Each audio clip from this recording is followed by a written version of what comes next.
Chris, what is our fourth main topic today? This comes from Allan Maine. Greetings and salutations, everyone. John, on yesterday's show, you mentioned that you were going to see the new movie, The Lost City. Me and my girlfriend went to go see it too and had a total blast. I thought Tatum and Bullock were really great together and we laughed a lot. Wanted to know what your thoughts on the movie were, and do you think it could turn into a franchise like Romancing the Stone did? Thanks. All right, thanks a lot for saying that in. Yeah, and it was 6-7 months ago, however long ago the last CinemaCon was. Aaron Cummings and I were there, and they started to show us some feature stuff of this new movie with Channing Tatum and Sandra Bullock called Lost City. And I got to say, I at first didn't think it sounded very good, but then they started playing some footage. I'm like, you know what? This looks like it could be pretty fun.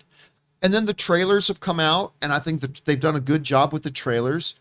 And so, you know what? I started developing pretty good expectations and some excitement about the movie. So yesterday, after the John Campea Show was done, Ann and I went out to go watch The Lost City. Now, as of right now, with over 100 reviews, The Lost City is holding a 76% critic rating and an 85% audience rating. So critics are liking it. Audiences seem to be liking it even more. So Ann and I go in to watch this movie. What was it going to give? It was going to be just like schlocky rom-com stuff with a couple of stars. Could it be really interesting? So here's where I landed on it. This is not a great movie. The story is so thrown together. How they handle secondary characters is almost laughable. Although seeing Oscar from The Office back again, of course, he was in another Sandra Bullock movie in The Proposal, where he was so great in that. But seeing him back in this was pretty damn great. But I recommend this movie. I do. But John, you just said the story. Nah, the story's not very good. It kind of like the whole script was like, whatever. We just need an excuse to have these two performers together on screen and give them really good, charming, funny, witty dialogue between them. And that's all we need. And you know what? I've always said this. Comedy and horror are unique in the genres in that you can do almost everything wrong in a horror. As long as you deliver the scares, people will forgive everything else. Same is true as comedy.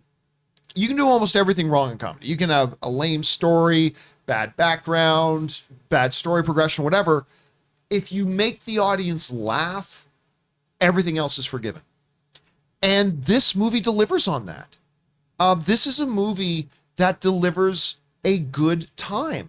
Ann and I were watching this, and like many times through the movie, we were sitting there laughing along, giggling a lot. The banter between the two of them is gold.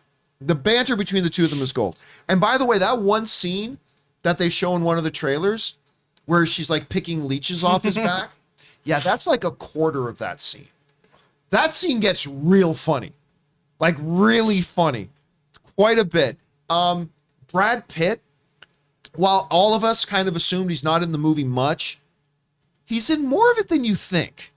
Again, he's not in a lot of it. He's not a lot, but he's in more of it than you think. And Brad Pitt, for whatever portion of the movie that he's in, owns it. Like completely owns it. He's fantastic. And then the dynamic between Pitt and Sandra Bullock was great. The dynamic between Pitt and Channing Tatum was great. But the real strength and heart of this film is the dynamic between Channing Tatum and Sandra Bullock. And on that level, it works really well. And I was constantly, I love going to movies with my wife because I always love looking over at her face because I can tell if this movie's any good just from how her face is. And every time I would look over at my wife, big grin, big smiles. A couple times there were tears, like laughing tears coming out of her face, which is always good. And that's what it is. I'll give you an example, though, of something that's really weird. There's a scene that is in one of the trailers where they're on stage at what looks like kind of like a Comic-Con, where they're getting ready to launch the newest book in Sandra Bullock's franchise. And they're talking, oh, there's so many people here. Man, they cheaped out on that scene because it's like 4 rows of chairs. There were maybe like 40 or 50 people in the audience, and they were treating it like it was Hall frickin' H at Comic-Con or something. It's like, okay, you pretty much cheaped out there. But yeah, it's all about that chemistry and the dynamic, and the laughs are there. Now, I should also point out, Daniel Radcliffe plays the villain in the film. I loved him in this. I really did. Now, not a huge, massive role. I think probably at most he probably has about 15 minutes of screen time, maybe a little bit more, but that is spread throughout the whole film. And whenever he's on screen, he's great. Again, most of his scenes, he's interacting with Sandra Bullock, and I thought they were great together. So I really did like Daniel Radcliffe, and this was nice seeing him get a little bit of a shot at it. So, yeah, overall, is this a great movie? No. Is it a good, entertaining movie that I think you'll have fun at tonight if you go to see it? Yeah, I do. Now, as far as the last part of that question, do I think this can become a franchise like Romancing the Stone, which obviously this movie is very kind of heavily based on? No.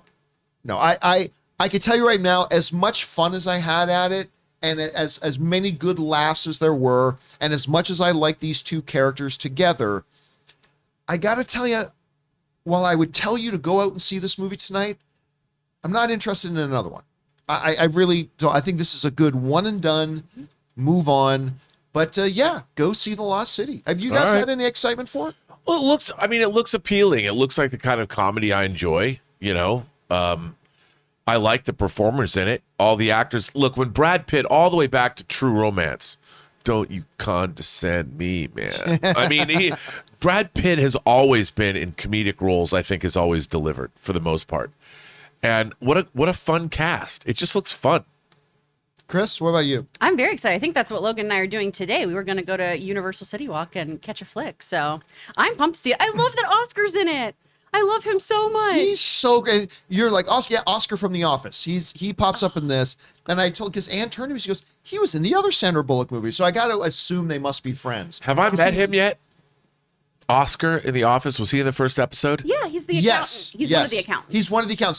I'll point him out to you which one he is. Okay. Of course, Rob and I are starting a show called the Oscar Virgin. Although we are all of that too. That too. But called The Office Virgin because he's never watched The Office before. By the way, side note, we said we were going to launch that in the next couple of weeks. It's actually going to not launch until May. But keep your eyes, even though we've already recorded one episode, but keep your eyes open for that. But yeah, I'll point out which one he is in there too. Anyway, guys, question is for you. What do you think about my little review here of the movie? Have you guys had a chance to see it? If so, what were your thoughts? Have you been excited for it? Maybe you saw you didn't like it so much. Whatever your thoughts are, jump down to the comment section below and leave those thoughts there. We want to take a moment and thank the sponsor of this video, Coinbase. Have you found yourself curious about getting involved in cryptocurrency, but if you're like a couple of friends of mine who have been really interested in it, they felt kind of overwhelmed by it, like not even knowing how to get started? Well, that's where Coinbase comes in because they make learning to buy and sell crypto simple. Coinbase offers a trusted and easy to use platform to buy, sell, and spend cryptocurrency. They support the most popular digital currencies on the market and make them accessible to everyone. They offer portfolio management and protection, learning resources, and a mobile app so you can trade securely and monitor your crypto all in one place. And that's why millions of people all over the world in 100 different countries trust Coinbase with their digital assets. So whether you're looking to diversify, just getting started, or searching for a better way to access crypto markets, start today with Coinbase. And for a limited time, new users can get $10 in free Bitcoin when you sign up today at coinbase.com/Campea. Sign up at coinbase.com/Campea for $10 in free Bitcoin. This offer is for a limited time only, so be sure to sign up today. That's coinbase.com/Campea.